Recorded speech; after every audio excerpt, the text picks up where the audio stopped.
কালিমার ওই পাঠটা পড়তেন কি না, তারও প্রশ্নের জবাব রেখে গেলাম।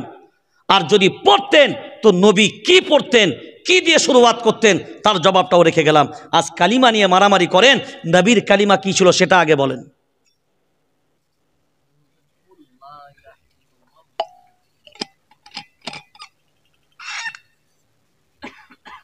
কুল মানে সবাই, কুল মানে সবাইকে বলো,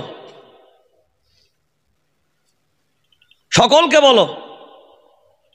এখানে তো নবীর কালিমা হলো না, তো সবাইকে তো এমনি নবী কলমার প্রচার করছে। কুল যোগ করলেও হবে, না যোগ করলেও, কিন্তু নবী যখন ওই কলমা পড়তেন কি পড়তেন।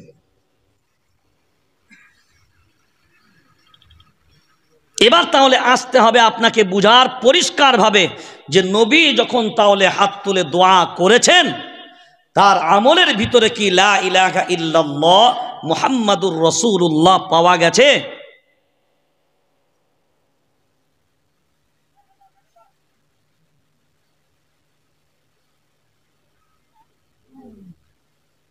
ফুরফুরার জমিনের আবু বকর সিদ্দিক রহমতুল্লাহ আলাইহির প্রধান খলিফা, কি খলিফা?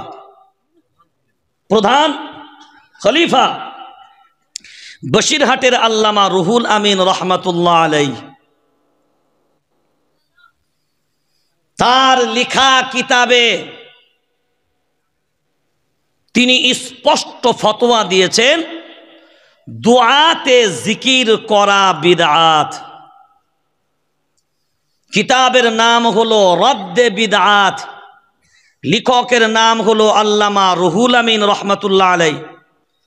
ওই কিতাবের অনুমতি তিনি দিয়েছেন, তিনি হলেন ফুরফুরার আবু বকর সিদ্দিক রহমতুল্লাহ আলাই। রদ্দে বিদআতের ৭৬ নম্বর পেজে, পেজ নাম্বার ৭৬, আল্লামা রুহুল আমিন রহমতুল্লাহ আলাই লিখেছেন প্রশ্নের জবাবে লা ইলাহা ইল্লাল্লাহ, লা ইলাহা ইল্লাল্লাহ, লা ইলাহা ইল্লাল্লাহ মুহাম্মাদুর রাসূলুল্লাহ, এইভাবে দোয়ার শেষে জিকির করাটা বিদআত। কিতাবের নাম কি বললাম?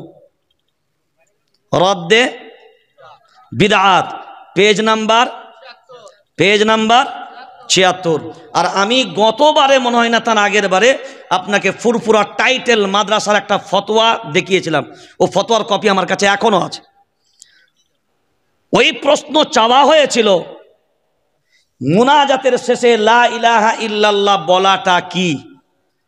ফুরফুরার ফতোয়া বিভাগ থেকে জবাব দেওয়া হয়েছিল না করা আর করা এটা বাধ্যতামূলক নয়, এ নিয়ে বাড়াবাড়ি করা যাবে না। ফতোয়ার কপি এখনো আছে, ফতোয়ার কপি এখনো আছে না। সেখানে প্রশ্ন চাওয়া হয়েছিল যে আল্লামা রুহুল আমিন রহমতুল্লাহ আলাই তিনি যে রদ্দে বিদআতের ৭৬ নম্বর পেজে এই ফতোয়াটা দিয়েছেন, এই ফতোয়ার ব্যাপারে আপনাদের মতামত কি। প্রথম স্বীকার হয়েছে রদ্দে বিদআতে ফতোয়া যা দেওয়া হয়েছে সঠিক। এখন বলেন যদি আমরা এই জায়গায় ছাড়েন, কেউ দোয়া শেষে কালিমা পড়লো, কেউ পড়লো না, আচ্ছা এর দ্বারাই কি ঈমান শেষ? আমি কি কালিমাকে অস্বীকার করেছি? এখন কেউ যদি পিশাব পায়খানা ঢোকার সময় দোয়া না পড়ে ঢোকে, ও কি বেঈমান হয়ে গেল? সুন্নত আমল ছেড়ে গেছে। আপনার মনে হয়েছে এই জায়গায় আমি পড়লে, তো আপনি পড়েন না। মারামারি করবেন কেন? ঝগড়া কেন? আজ যদি কালিমা নিয়ে ঝগড়া হয়, যে নিয়ে ঝগড়া হওয়া দরকার, তোমার রবের ঘর শেষ, তোমার রবের ঘর টুকরো হচ্ছে, ঝগড়া যেখানে হবার কথা ঝগড়া সেখানে নাই। আজকে ঝগড়া হচ্ছে কলমা কখন পড়বি বল। আরে পড়া নিয়ে ঝামেলা, কলমা আগে কলিজার ভিতরে প্রতিষ্ঠিত হয়েছে কিনা বল।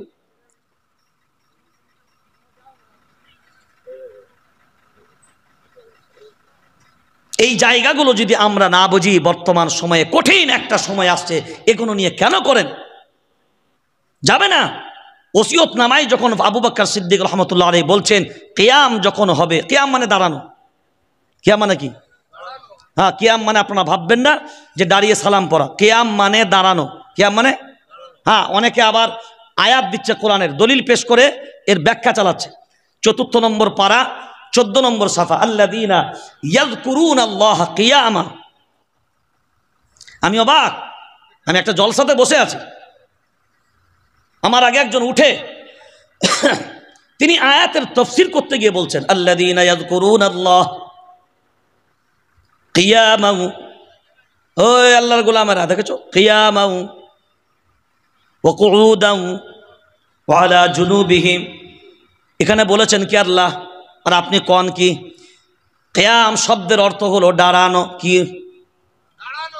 এ তবলিগওয়ালারা যখন নামাজ পড়েন বসে পড়েন না দাঁড়িয়ে পড়েন? তাহলে কিয়াম করে না, কি করে? এ কথা বলে না। দাঁড়ানোটাই যদি কিয়াম হতো, নামাজে দাঁড়াও তো, এমনি রাস্তায় যখন চলো কি বসে বসে ঘষে ঘষে চলো নাকি? এ কথা বলে না। কিসে চলেন? দাঁড়িয়ে চলেন না, তো কিয়ামে আছেন তো।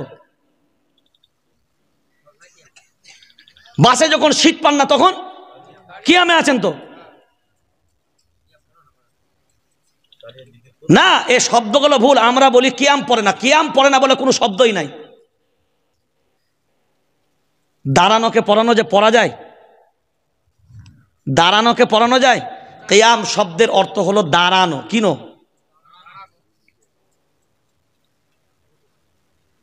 কিয়াম পড়ে না মানে ওটা আমরা আমাদের চলিত ভাষা করেছি। তাহলে কিয়াম শব্দের অর্থ দাঁড়ানো। আমি নামাজে দাঁড়াই আর দরুদে কথা, নামাজে দাঁড়ায় আর দরুদে বসি, আলহামদুলিল্লাহ বলে। তাহলে বসে দরুদের ওপর আমল, আমার রসুল যে সিস্টেমে নামাজ শিখিয়েছে আমার ভিতরে ও আমল হয়। এখন বলেন আত্তাহিয়াতু লিল্লাহি ওয়াসসালাওয়াতু ওয়াত-তাইয়্যিবাত, আসসালামু আলাইকা আইয়ুহান, কারে সালাম? কারে সালাম? বসে না দাঁড়িয়ে? তাহলে তো বিয়াদবি আপনি নাকি? না, আপনি বিয়াদব তাহলে তো। এবার নবী বলছেন সল্লু কামা রাআইতুমুনি ইউসাল্লি, আমাকে তোমরা যেভাবে নামাজ পড়তে দেখো তোমরাও সেইভাবে নামাজ পড়ো। যে নামাজের সিস্টেম চলে এসছে, এই নামাজের সিস্টেম পেলাম কোথা থেকে? মায়ার নবী মদিনাওয়ালার কাছ থেকে, নবীর কাছ থেকে পেলাম। সূরা ফাতিহা দাঁড়িয়ে পড়, সূরা ফাতিহা দাঁড়িয়ে পড়, আর দরুদ যখন পড়বি তখন বসে পড়। মজার জিনিস কি জানেন? তাশাহুদ পড়াটাও ওয়াজিব, সূরা ফাতিহা পড়াটাও, দুটোই যদি ওয়াজিব হলো তো দুটোর আমল তো এক হবার কথা ছিল, এক হবার কথা ছিল। অথচ একটা বলো দাঁড়িয়ে হলো আর একটা। আচ্ছা একটা কাজ করেন, আজ থেকে সিস্টেমটা একটু চেঞ্জ করে দিই। সেটা আজ থেকে সূরা ফাতিহা বসে হবে আর দরুদ শরীফটা দাঁড়িয়ে হবে। কেউ যদি এ কথা বলে যে বসে যারা পড়ে কাফের বেঈমান হয়ে গেছে, তাহলে যিনি বলছেন তিনি নামাজে দরুদ কিভাবে পড়ে ওটা তো প্রথমে বলুক। কথা বলে না।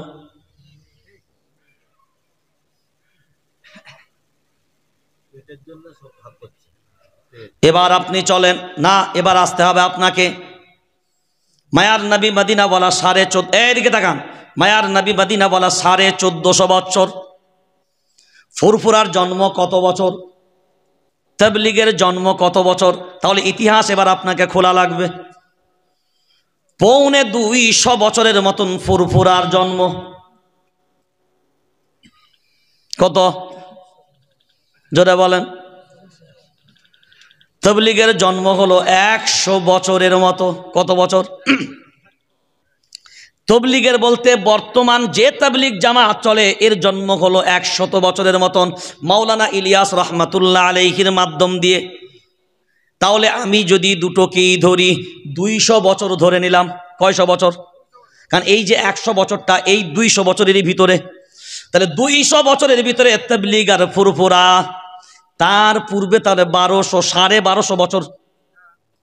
আল্লাহর নবী থেকে তার পরের জামানাটা কত বছর? 1250 বছর। এখন বলে ইমাম বুখারী ওই 1250 বছরের ভিতরে ছিল। ইমাম আবু হানিফা রহমতুল্লাহ আলাই, ইমাম মালিক রহমতুল্লাহ আলাই, ইমাম হাম্বালি রহমতুল্লাহ আলাই, সব 1250 বছরের ভিতরে। তাহলে আমি আপনাদের জিজ্ঞাসা করছি, এই 1250 বছরের ভিতরে যত মুসলমান ছিল, এরা কি তাহলে ইমানওয়ালা একটাও ছিল না? কথা বলেন এরা? তখন তো তবলিগও নাই, ফুরফুরাও নাই। তাহলে আমার ব্যক্তিগত পরামর্শ হলো, আজ যদি তোমার তবলিগ আর ফুরফুরা এ নিয়ে যদি আমার ইমানওয়ালা ভাইদের ভিতরে ডিভাইড তৈরি হয়, তাহলে কোরআনকে ভাগ করা শুরু করেছি। কি কে? হ্যাঁ, আপনি বলবেন এত বড় কথা। সূরার নাম সূরা হুজরাত। কি রাত? মুখস্থ করেন কথাগুলোকে। সূরার নাম সূরা হুজরাত, 26 নম্বর পারা। কত নম্বর? 15 নম্বর সাফা। কত নম্বর? লাস্ট আয়াতের আগের আয়াত। কি বললাম? ইন্নামাল মুমিনুনা ইখওয়াতুন ফাআসলিহু বাইনা আখওয়াইকুম। প্রত্যেকটা মুমিন মুমিনের ভাই, প্রত্যেকটা মুমিন। জোরে বলেন, কথাটা কার? কোরআনের। এখন আপনি বলবেন ওরা তো মুমিনই না। প্রশ্ন আসতে পারে যে মুমিন মুমিনের ভাই, তাহলে বলো 200 বছরের আগে যারা ছিল তারা কারা? তারা মুমিন না? তাহলে আজকে আমরা 200 বছরের মুসলমান যদি মুমিনের দাবি করি, তাহলে 200 বছরের পূর্বে 1250 বছর এরা কি তাহলে মুমিন ছিল না? তাহলে আজকে যদি তবলিগ ফুরফুরা বেরেলি হানফি শাফি করে যদি আমরা আমাদের ভিতরে মুমিনদের মাঝখানে ডিভাইড তৈরি করি, এবার তাহলে আপনাকে বুঝতে হবে কোরআনের মাঝখানে বকরা করা শুরু করেছেন, যেমন দেশটাকে বকরা করে টুকরো করেছে।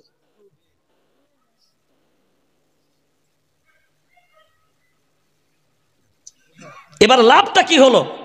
লাভ আমার কিছু হয়নি, আপনারও কিছু হয়নি, বাতিলের লাভ হয়েছে। কাদের? কাদের লাভ হয়েছে? বাতিল শক্তিশালী হলো, আপনি দুর্বল হলেন। আল্লাহ না করুক কালকে আপনার মসজিদের মুসল্লিদের কারোর সাথে কোনো ঝামেলা হবে, তাহলে দেখা যাবে পাশের পাড়ার মানুষ বেরোবে, কি বলবে? ঠিকই হচ্ছে। কি? হ্যাঁ, মুরব্বী ঠিকই বলেছেন। যদি এগুলো কুসংস্কার যে নোক বাজারে নাকি ঝগড়া হয়, এগুলো মেহেলি কথা। এখন বলেন লাভ আমাদের না, লাভ যারা চাচ্ছে শয়তান তাদের। এবার আপনি বলবেন মুমিন। হ্যাঁ, তাহলে আমি আপনাকে আমার নজর দিয়ে আপনাকে জিজ্ঞাসা করি, একজন ইহুদি, একজন খ্রিস্টান, একজন হিন্দু যদি ইসলাম গ্রহণ করতে চায় কি করবে? কলমা পড়বে। কলমা পড়বে। তাহলে একজন খ্রিস্টান যদি লা ইলাহা ইল্লাল্লাহ মুহাম্মাদুর রাসূলুল্লাহ সাল্লাল্লাহু আলাইহি ওয়াসাল্লাম যদি পড়ে নেয়, এখন খ্রিস্টানটা কি? সবাই বলেন। একজন ইহুদি যদি পড়ে, একজন হিন্দু ভাই যদি পড়ে, ফুরফুরার ভাই যদি পড়ে, তবলিগওয়ালা যদি পড়ে, এইখানে তো গাঁড়াকল লেগে গেছে।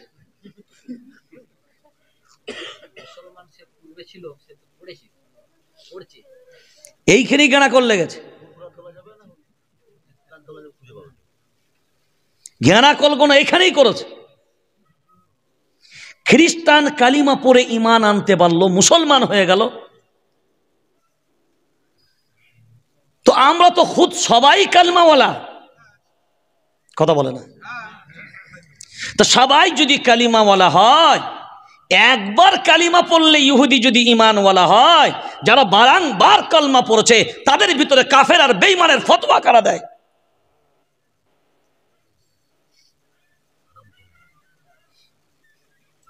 কালিমা তোমার বাপের না আমার বাপের?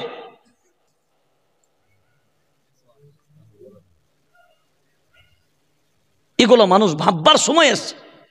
এগুলো নিয়ে বারবার আলোচনার ব্যাপার নয়। আজ কোরআন পরীক্ষিত বুঝি না বলে কোরআনের অপব্যাখ্যা আমাদের সামনে হয়। আজকে দুশ্মন বাইরে খোঁজা নয়, দুশ্মন সব ঘরের ভিতরে জন্ম নিয়েছে। এখন আপনি এবার আমাকে বলেন, মসজিদ কার ঘর? আর একবার বলেন, আর একবার বলেন। আমি 3 বার কেন বলালাম জানেন?